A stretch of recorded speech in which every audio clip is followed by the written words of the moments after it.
Hey YouTubers, welcome back. Welcome to video number 16 of Small Engines Questions and Answers for Friday, October 1st. It's hard to believe it's been 16 videos like this that I will be putting up today. And before I get started, I want to thank everybody again for the donations I've received in the last week. I'm trying to save up for an HD video camera so that the quality of my videos can be even better for the viewing experience. So let's get started with the questions. Today, the first question is regarding the John Deere 316 tractor that I restored. Someone's asking me, what kind of oil do you use in the transmission? Is it hydraulic or hydrostatic oil? Well, I have a receipt here and I'm going to show you exactly the product number for that. So I've circled the part number, it's TY22038. I bought this at the John Deere dealer and this is what it's called.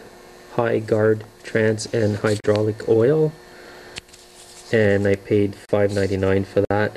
You probably don't have to use the John Deere oil. You could probably buy some at an automotive store. So because that tractor is not mine, I thought I'd play it safe and buy the original John Deere oil just to make sure.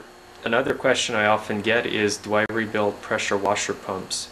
Well, I do, but most of the time the customers don't want to spend the money to rebuild the pumps. It's very rare that I end up rebuilding a pump unless it's a brand name like Karcher or something that's worth fixing.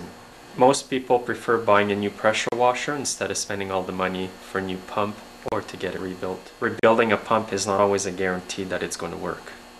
The question I recently got is about this tool that I used in one of my videos on a chainsaw, and somebody's asking me what this is called.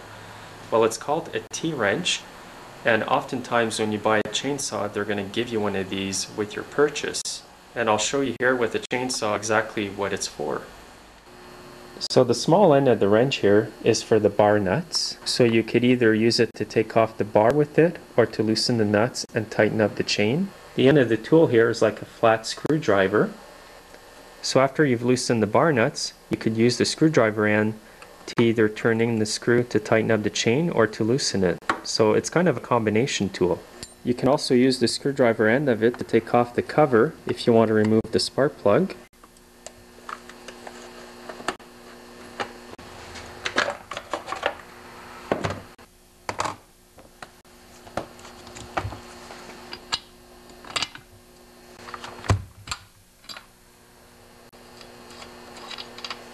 And then you can just reinstall it with it.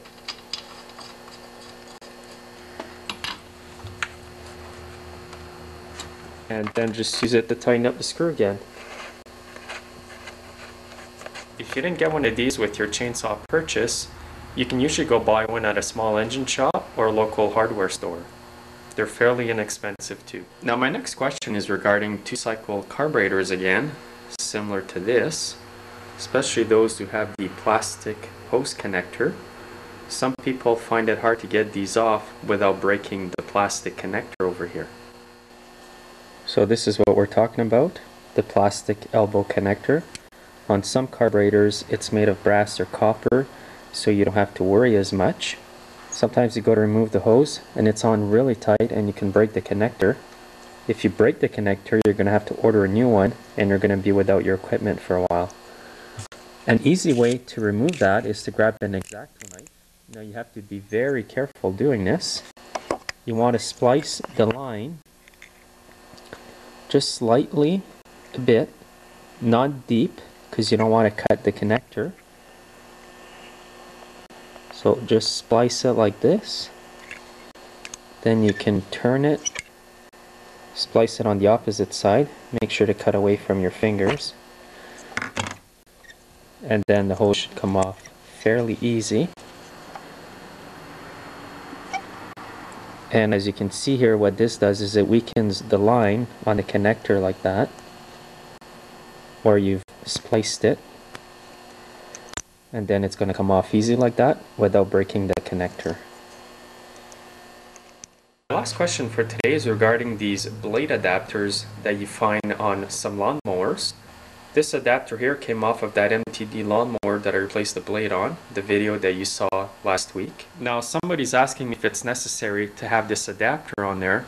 Well, if your lawnmower came with an adapter, it's necessary to have it on. What this adapter does is it helps the blade from slipping on the shaft when it's turning, And also if you hit a stump or something, it helps to protect the drive shaft.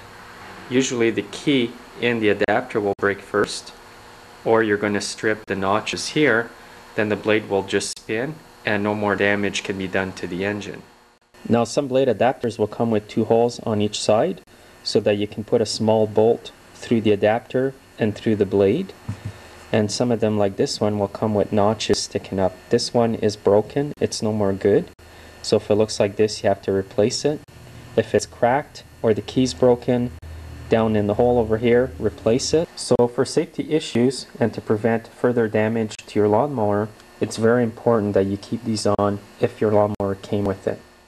So thanks again for watching. Hopefully this helped out some of you guys out there. Starting tomorrow, Saturday, October 2nd, I'll be putting up 3 videos on how to replace the points and condenser on your CT70 or your Honda Z50.